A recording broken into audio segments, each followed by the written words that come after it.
Alexandra Falla, soy la directora de la Fundación Patrimonio Fílmico Colombiano. Llevo ya 5 años muy felices en este cargo y seguramente ahora que empecemos a hablar del trabajo que hace la Fundación en el contexto de la reservación, de la restauración y de la preservación, pues van a entender el porqué de mi felicidad. Fundamentalmente, el trabajo que vamos a hacer en la tarde de hoy tiene que ver con una introducción general al tema de la preservación y la restauración. La preservación tiene unos antecedentes importantes en el país casi que en la década del 50, es decir, hubo inicialmente una búsqueda por parte de distintas entidades de crear un archivo en donde se pudiese preservar la memoria audiovisual de Colombia. Es decir, que desde la década del 50 tenía el país esa preocupación, y creo que esto es muy importante porque hay que mencionar que Colombia ha sido un país con una tradición de preservación y salvaguarda muy destacada en el contexto latinoamericano. Cuando nosotros vamos a otros escenarios internacionales a hablar de cine silente o a hablar de cine experimental, siempre nos encontramos con que Colombia ha ido un paso adelante en muchas líneas que tienen que ver con el trabajo de preservación, y eso nos hace sentir muy bien porque evidentemente tenemos una tradición importante en materia de preservación, y estos antecedentes que acabo de mencionar en la década del 50 creo que así lo confirman. Bueno, dice David, ¿cómo articulan ustedes sus inventarios y catálogos con los sistemas de bibliotecas y archivos nacionales? ¿Nos podrían recomendar en algún momento catálogos, inventarios o manuales que recomienden para hacer nuestros catálogos e inventarios? Bueno, nosotros estamos en este momento trabajando el estándar MARC 21, que está articulado por supuesto con otras bibliotecas. Nuestro catálogo está publicado en la web, y la buena noticia, David, es que hay una parte de este taller en el que van a trabajar específicamente el tema de catalogación, en lo que les vamos a enseñar como unos temas generales que tienen que ver con catalogación y cómo lograr ese uso de otros catálogos existentes, así que allí seguramente que ustedes van a poder trabajar ese tema un poco más en detalle, David.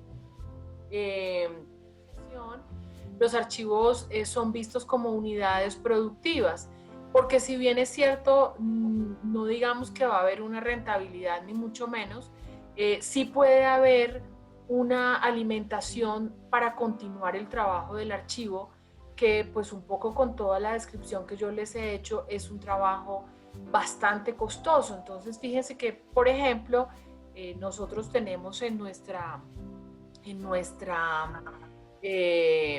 comité de restauración, porque siempre nos avalan nuestras propuestas un comité externo, a la exdirectora del archivo del canal Caracol, y ella lo que nos decía es, mire, el archivo empezó también a volverse interesante porque yo les dije, oiga, denme recursos para el archivo, ayúdenme a cuidar el archivo, porque este también puede ser una fuente que después se autofinancie, que pueda permitir todas estas inversiones tan grandes que deben hacerse para digitalizar, para preservar. Mira, aquí está Cindy, dice, así es, actualmente no es mucho, pero la idea el otro año es tener una estructura para esto de la venta de imágenes. Para nosotros tampoco es mucho, pero sí es un rubro importante, y que, insisto, pues el acceso sí es público. Lo que pasa es que ya hacer uso de las imágenes, pues ya sí implica que obviamente si yo voy a hacer un uso de esas imágenes, generalmente es un uso por el cual yo voy a recibir recursos. Entonces nada, para todos un abrazo muy caluroso, un saludo muy cordial de bienvenida.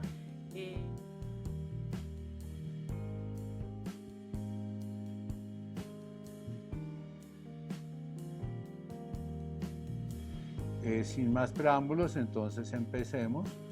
Pues estamos hablando de que el soporte audiovisual es el elemento físico que contiene la obra, sea cinematográfica, sonora u otra, Sin embargo, ese elemento físico no es la obra.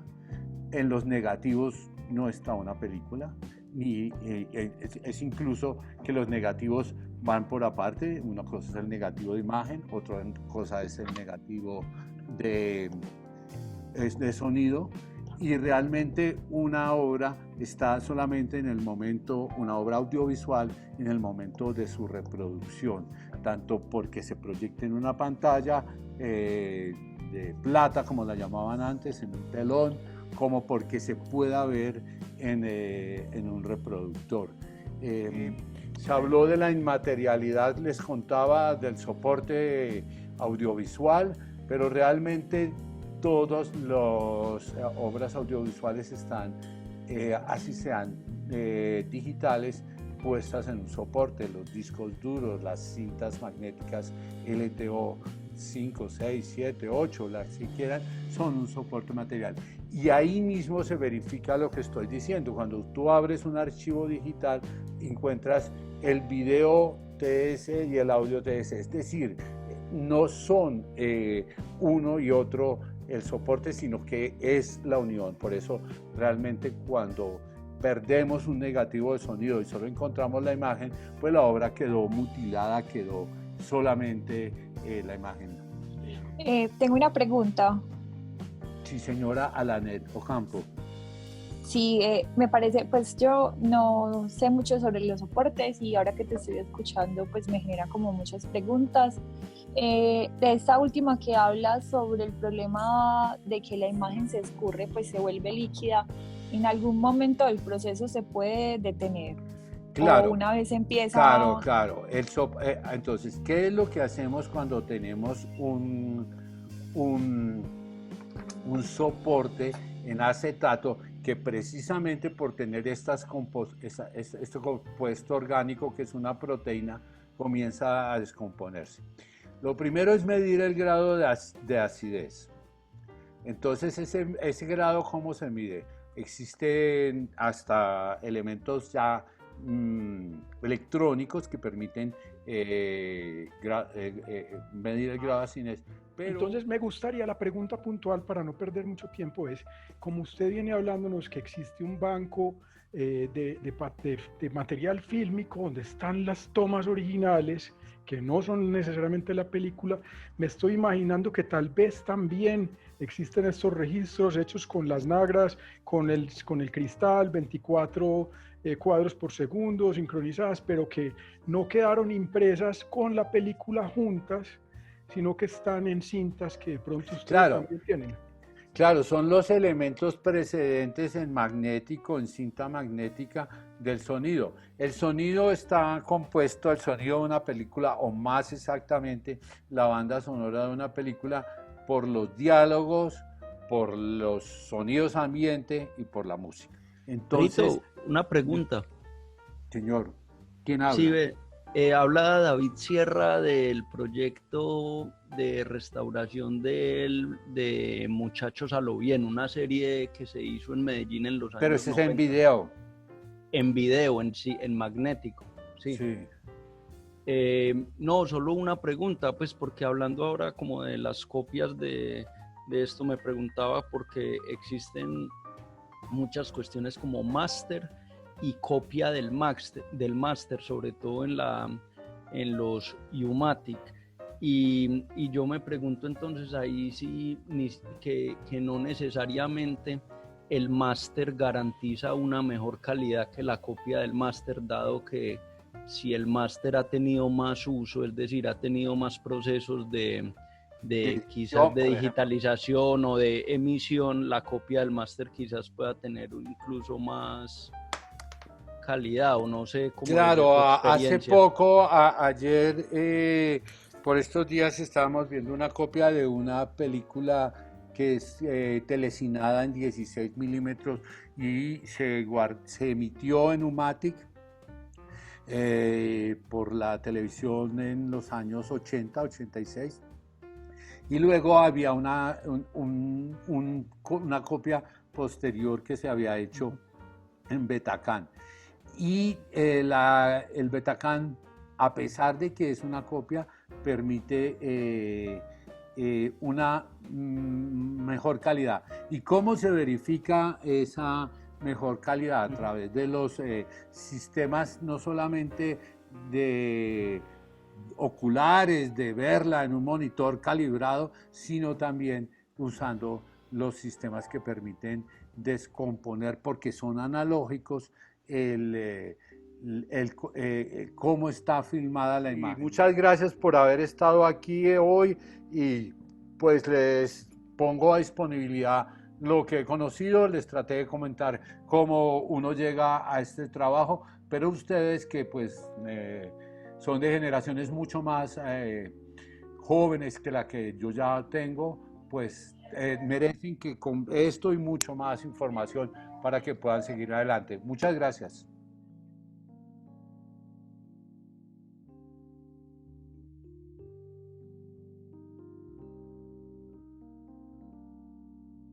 Entonces, pues bueno, vamos a arrancar a contarles un poco primero sobre la limpieza de los materiales audiovisuales.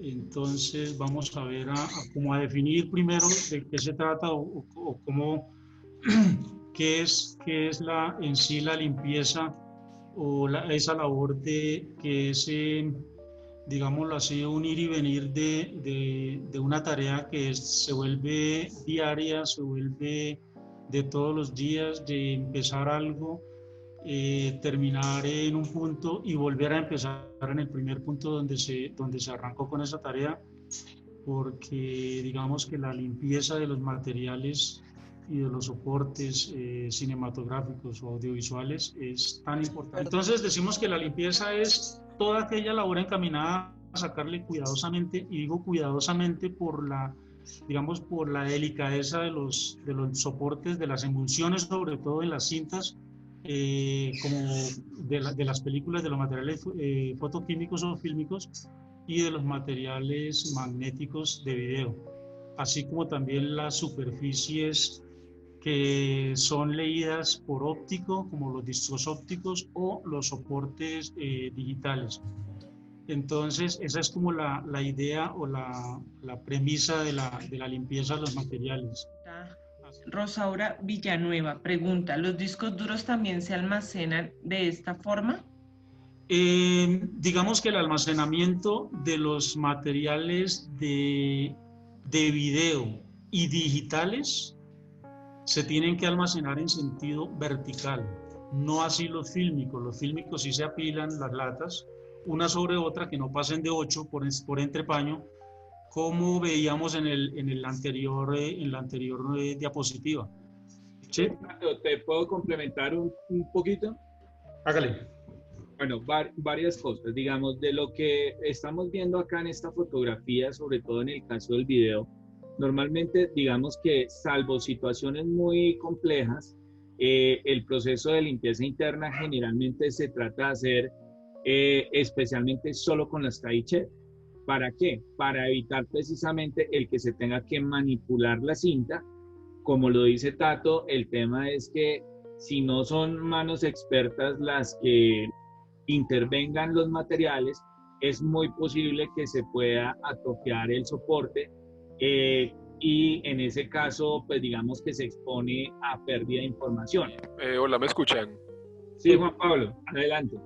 Sí, Tato, te pregunto, se me ocurriría a mí, en la limpieza manual externa, pues sobre todo cuando está pues, en la estantería, ¿no se habla de pronto de aspiradoras manuales, como para también retirar exceso de polvo, como antes de comenzar pues como con la limpieza interna? Digamos que lo que les decía yo en un comienzo, que la limpieza se hace como continua, ¿no? Repetitiva.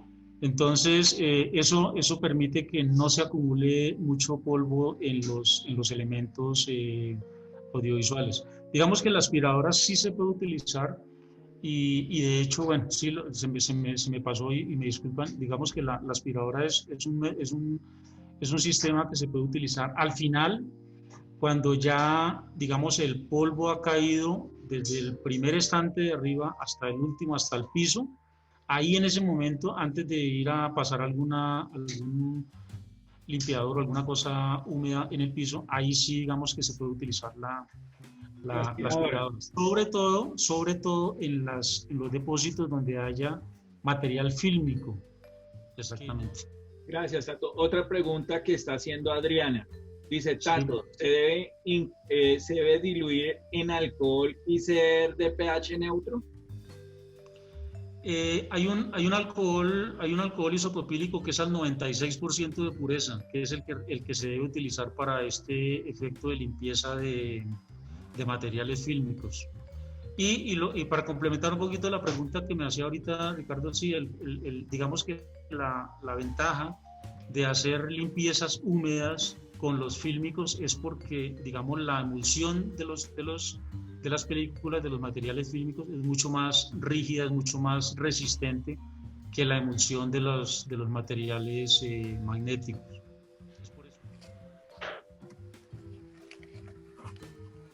Mira, es esto. Esta es la caja. Eso tiene pinta de una cinta de 2 pulgadas. Sí. Pues estoy tratando de sacarlo y no sale, perdón. Es una cinta de video. De 2 pulgadas. De 2 pulgadas. ¿Y esto para qué sirve? ¿Qué hago Pues, ahí almacena audio y video. Debe tener alguna... Pero ¿cómo saber si está... Tienes un problema chiquito y es que en Colombia no hay reproductores de 2 pulgadas en este momento. Bueno, muchas gracias. Vale, muchas gracias. Gracias a ustedes. Muchas gracias por toda la información. Gracias. Vale, mucho gusto. Gracias. Gracias. Chao. Vale, chao, feliz noche. Lo mismo.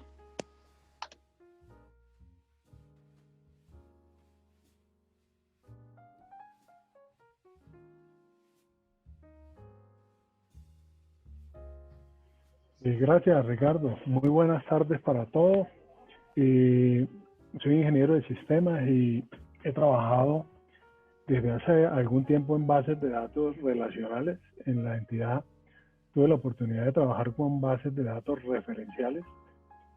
En el año 86, hacia el 87 ya habían unos formatos en papel y más o menos vamos a hablar de qué se transcribía en el formato. Entonces voy a compartirles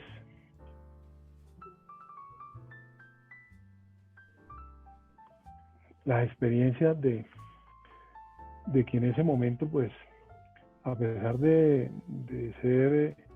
tener 30 años, el formato pues fue concebido realmente con lo necesario para ingresar en un inventario lo que se requiere para identificar el material.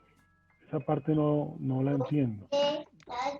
Bueno, pues no tanto dentro del soporte, pero sí en las estanterías, como... ok. Sí, pues no, a veces sí hemos sentido como quizás la necesidad de poner alguna información al lado del soporte, pero pues también visto que eso ya está como en desuso, sino que simplemente con el código ya es suficiente. Pero ustedes tienen implementado código de barras o tienen, le colocan con una cinta adhesiva el código, el cual el código de barras no, pero sí se le pone un sticker con el código de referencia, no el de ubicación, pues porque ese cambia si el archivo cambia, si el espacio físico cambia, pero sí el de referencia. Yo le voy a contar que pues aquí para la charla pues tengo proyectado darles un poquito de los ingredientes que manejamos nosotros en cuanto a ya hablamos de la recibida de los archivos. Vamos a hacer un ejercicio bajo software. Bueno, entonces como ustedes observan, aquí tengo diferentes materiales. ¿Sí? Estos materiales ya tienen el código de barras. Y el código de barras lo tenemos en la caja internamente en la unidad. Entonces, lo que ustedes están viendo en la pantalla compartida realmente es un software que hace parte con lo que hacemos la identificación de los inventarios en patrimonio. De cómo haríamos después para implementar bajo Excel, digamos, un inventario que uno tenga y tenga la necesidad de darle una ubicación en estantería, ¿sí? ¿Y cómo lo haríamos? Yo tengo aquí un ejemplo. Esto es una hoja Excel que tiene una programación interna que hemos hecho acá. Aquí tengo, voy a lanzar un formulario. Este formulario me permite tomar un código de consecutivo, ¿sí? Ustedes van a ver que en la hoja de Excel tenemos parte de la información, pero hay un formulario acá que yo lo voy a llenar y él me va a hacer cierto tipo de operaciones ahí. Y entonces estamos organizando el material que es cassette de beta y VHS en su mayoría. Sí. Entonces queríamos saber qué nos recomienda usted. Como nosotros queremos organizarlo en una estantería, eso sería como la primera. Y la segunda es con respecto a que nosotros habíamos pensado en los códigos de barra. Inclusive alguna vez utilizamos los códigos QR para hacer una exposición fotográfica y nos funcionó muy bien con el teléfono. Y entonces teníamos como esa misma idea, pero ya al escucharlo usted acá, hablar acerca de los códigos de barra y las posibilidades. Entonces queríamos saber también como qué posibilidades tendríamos uno acá dentro de los recursos. Hay trabajos que por la misma preservación son tan importantes, desde cuidar un material hasta el contenido que hay en ese material, que se persigue con él. Sí, porque finalmente uno debe guardar los principios básicos de los materiales. El que tenga un material debe guardar la conservación y la preservación. La conservación, pues el sitio donde va a estar, ¿sí? Las condiciones de humedad relativa, las condiciones de temperatura. Entonces ya eso involucra, si lo tienen en una casa, no es tan conveniente ni meterlo allá en el sótano, que hay humedades, todo, pero tampoco ponerlo en una ventana porque el sol hace sus cosas. Y lo otro también, si tienen caja contenedora, si no tienen caja contenedora, hay que protegerlos porque finalmente el M10, que es las micropartículas de polvo que hay por ahí, ¿sí? y cualquier otras partículas que se puedan estar desprendiendo en un sitio, en una casa, pues pueden haber alimentos que contaminen una unidad. Entonces yo sí les sugiero siempre es buscar la forma de preservarlos al máximo y conservarlos al máximo. Lo otro que tienen que revisar muy bien en los materiales es hacer el inventario del material. Lo mismo, hacer un cuadrito con un formato y decir, tengo 50 unidades y estas 50 unidades son Betacam SP de 30, de 60, tengo un UMATI, tengo un VHS y asimismo pues catalogar los materiales como los posibles de poder darles tratamiento y los raros. Gracias, buenas noches. Muchas gracias. Gracias a todos. Gracias a todos, Gracias. muy amables. Ingeniero, Gracias. muchísimas gracias por Gracias. por la información. Creo que es muy valiosa para todos quienes están en este ejercicio de ir, digamos, optimizando sus acervos. Muchas gracias. Ok. Hasta luego. Hasta luego, que esté muy bien.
Buenas tardes a todos. Muchas gracias, Ricardo.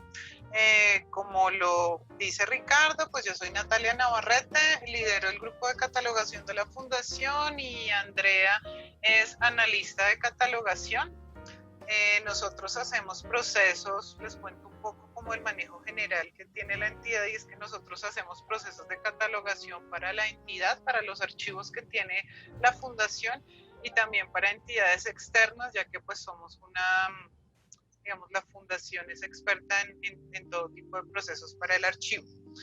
Entonces, iniciamos pues explicándoles esto, como que hacemos varios procesos de catalogación diferentes según la necesidad de cada entidad y también la necesidad de las diferentes colecciones que trabajamos, tanto internas como externas.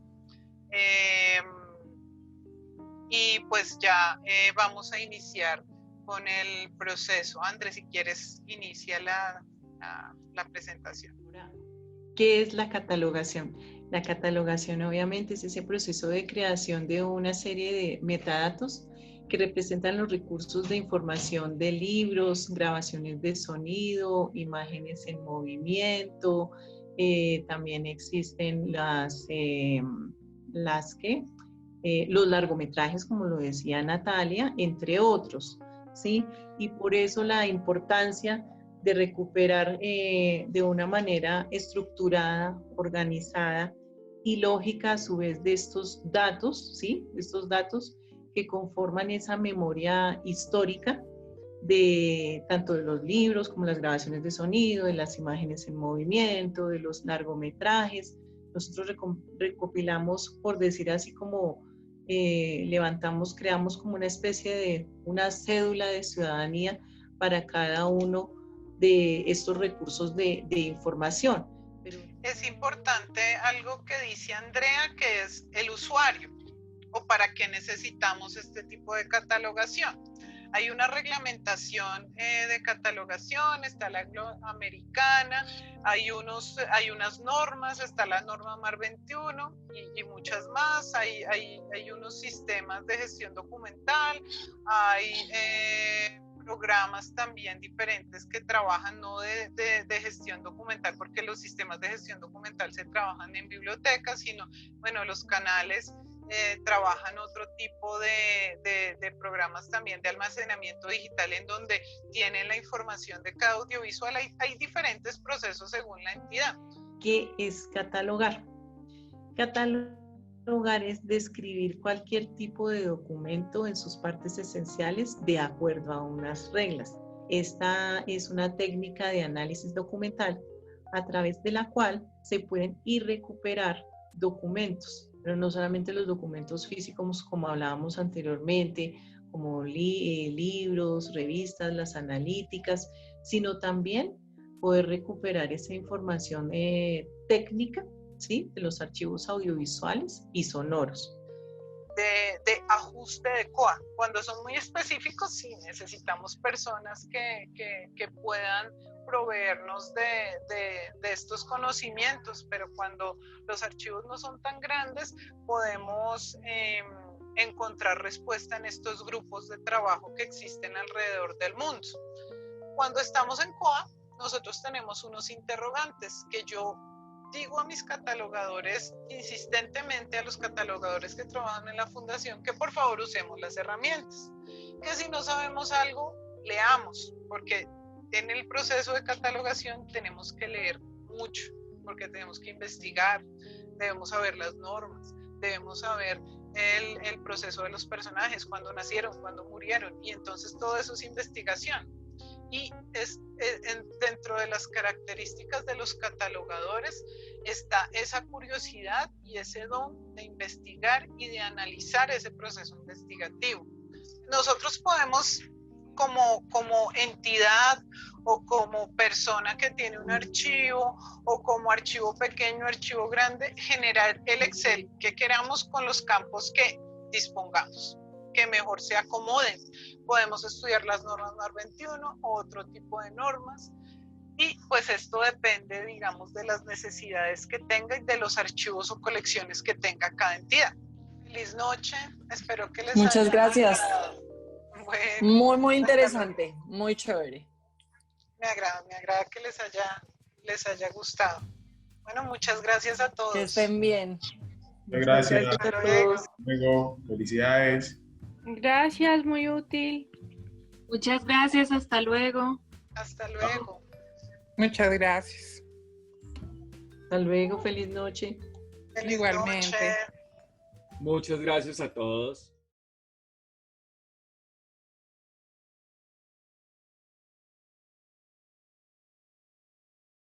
La cultura es de todos. Ministerio de Cultura.